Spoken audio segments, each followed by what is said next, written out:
How's everyone doing this evening? This one was both inspiring and heartbreaking. Oh, the wonderful sounds of summer, huh?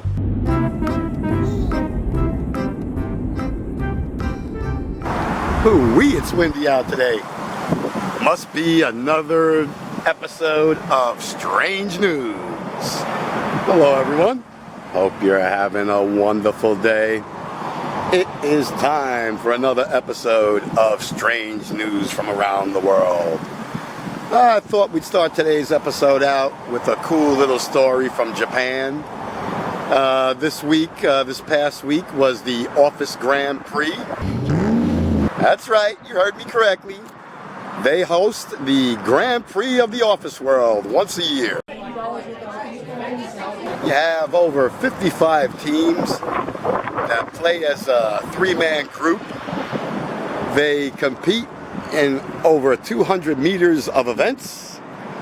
Of course, concluding in the awesome office chair race.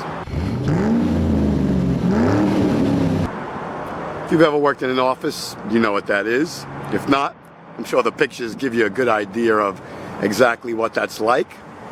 But, you know, these people take this very serious. They gear up, helmets, knee pads, you name it, man, like any downhill racer would. And, they're playing for serious stuff. First of all, it's all about the honor and pride. So, if you win the Office Grand Prix, you have the bragging rights for a whole year that you definitely work in the best office in all of Japan. But on top of that, you get 200 pounds of rice. I mean, I like the sound of that myself. Bragging rights and tons of rice? Bravo, Office Grand Prix. I don't know. I was inspired. I'm thinking maybe next year I put a team together and get two of my colleagues and we fly over there and show them how American office chairs work. Like we do a little propelled action, a little fire extinguisher after boost. I didn't see them quite embrace that, so something we can definitely teach them about that particular part of the sport. But it takes I think it's over 2 hours. It's outside of Tokyo, in the northern section of Tokyo, and very interesting, just super interesting. I definitely feel like I would love to be part of that. Let me know in the comments below. Would you like to raise a team and go over there next year?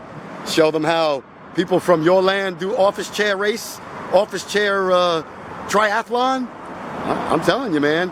I think I got 2 colleagues that would be down and we'd be a kick-ass team. But on to our next great story. Our next tale comes to us from England. Ooh. Actually backed up by an Oxford professor. Very impressive.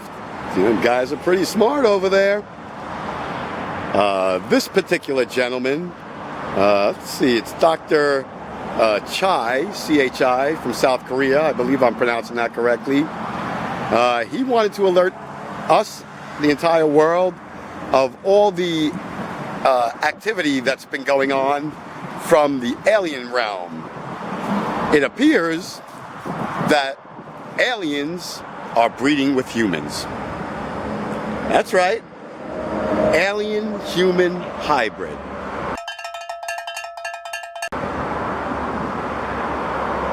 Can you believe it? I can't.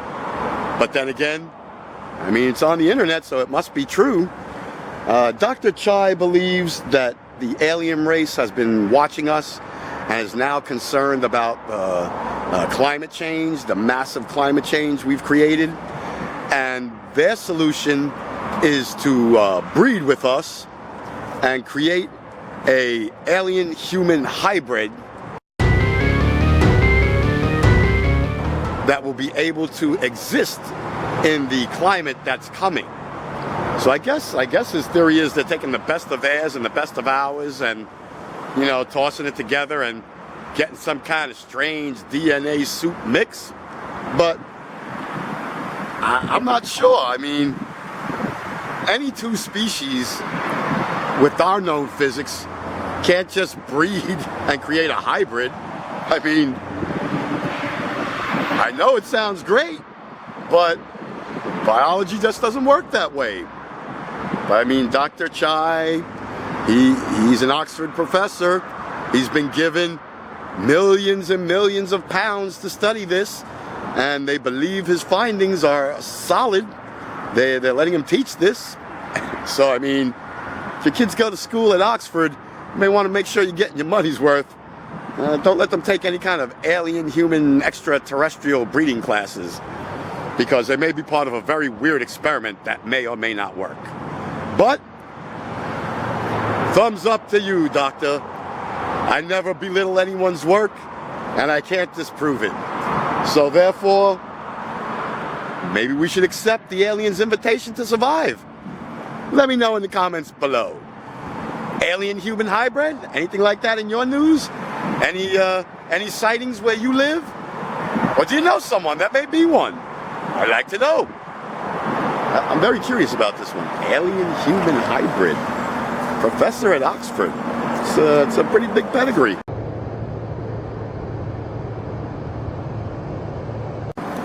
Before we start our next story, I'd just like to take a moment of silence out of respect for what I'm about to tell you. Our next story comes from India. Oh, we know it's a mystical and strange place there in India.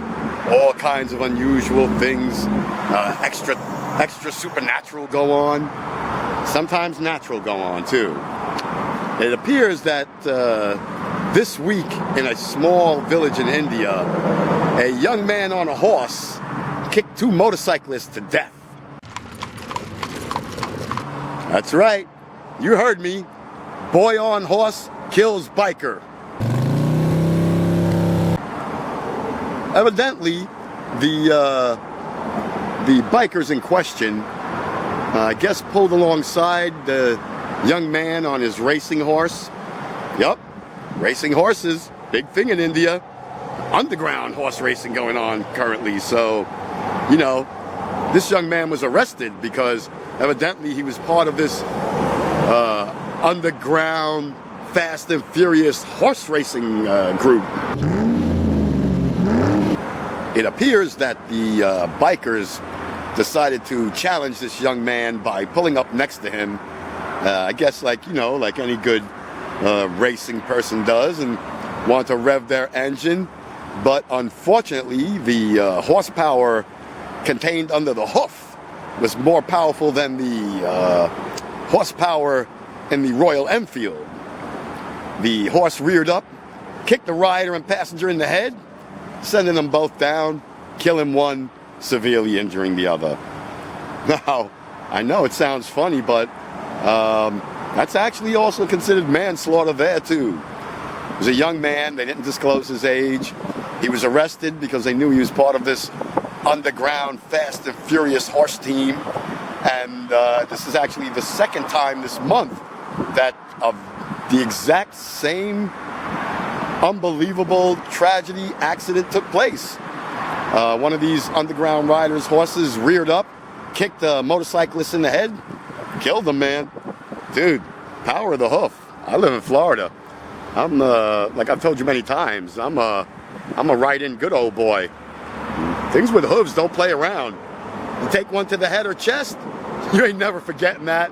It may be the last thing you do. So, a word to the wise. If you happen to be in India, and I mean this is height of the tourist season, you know, don't be so badass on your motorcycle or scooter. You know, you see them animals, give them some room. Don't be pulling up on no horses and revving your engine. Could be the last thing you do. But one more story, I think you're gonna find it funny. It's a little travel ditty, and it's the right time of year. Everybody's getting ready to go on vacation. Everybody likes a hack, a great travel hack. Let me share one with you. This one was both inspiring and heartbreaking. I'll be honest with you. I applaud the young man because, well, let me just get to it. A British gentleman, he was traveling home. Of course, being the patriot he is, he was flying on British Airways. But he was quite miffed when he showed up at the counter to check in for his flight, and they had some outrageous baggage fees. From what I could tell, it sounds like my mate was abroad for a while, had quite a lot of luggage to bring back, and they wanted him to check this, and the fees, like always, I mean, we all know this one, right? I mean, who isn't fed up with it's 1 ounce over, that'll be $75. I think we can all sympathize with this guy.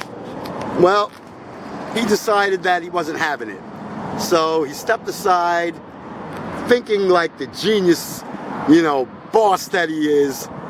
He decided he would wear 10 pair of pants and 8 shirts. So he emptied out a bag, he threw on all his clothes, he waddled up. They refused him entry. The nerve of them. Could you imagine? They refused to allow him on board. And they said the reason being, not because he was wearing such an abundance of clothes, but simply because he was being rude. I guess he didn't actually appreciate their, I'm sure, ridiculous comments and jabs and repeated requests to probably just pay, even though he didn't have to because he wasn't breaking any actual rules. Well, not only did they deny him access to the flight, they had my friend arrested. That's right, my man. His name was Ryan Carney Williams. A true boss, a true travel boss. We all owe you one for taking that bullet, friend. He let himself be arrested. They really couldn't give him a reason why, so they opted to just eject him from the airport. Yep, he had to miss his flight because of that garbage. Comes back the next day. I don't know, man. I feel for you, my Brit brothers. Again, they rejected him a boarding pass simply because of the incident the day before. When contacted, like always, British Airways had no excuse. They had no reason why. Even though he had purchased another new ticket to go home the next day, they refused him boarding rights. And I guess with much turmoil and another 24 hours involved, my good friend was able to make it home. But at, his very costly expense, doing nothing wrong except circumventing their own written rules, and he did nothing wrong. Even British Airways in the end refunded his money for the first flight because he should have not been refused. They agreed, but they really won't issue an apology. But I do, my friend. I apologize for them. They have some damn nerve. British Airways, you're on my radar. If I have a choice in the future, probably won't be you. Doesn't mean much, but when all of us get together and we all start doing it, things change. And the baggage thing, the fees, the outrageous pay for your seat assignment, I'm hating it. It's got to end. That's why I do a lot of traveling by car.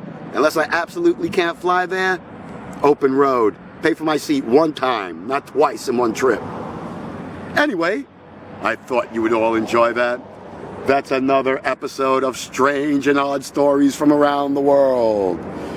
It's early today. I actually have a lot of work to catch up on, a seminar to go to, and a meeting in about 5 minutes that'll chew up most of my day. So we'll see what happens. The weather's great, but I can't make any promises. For now, back to the old grindstone.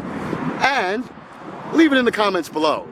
If you know of a great story, or you know a good website that has some really odd and unusual stories, let me know. I'd like to check it out. I'm always looking for new ideas and new places to find them.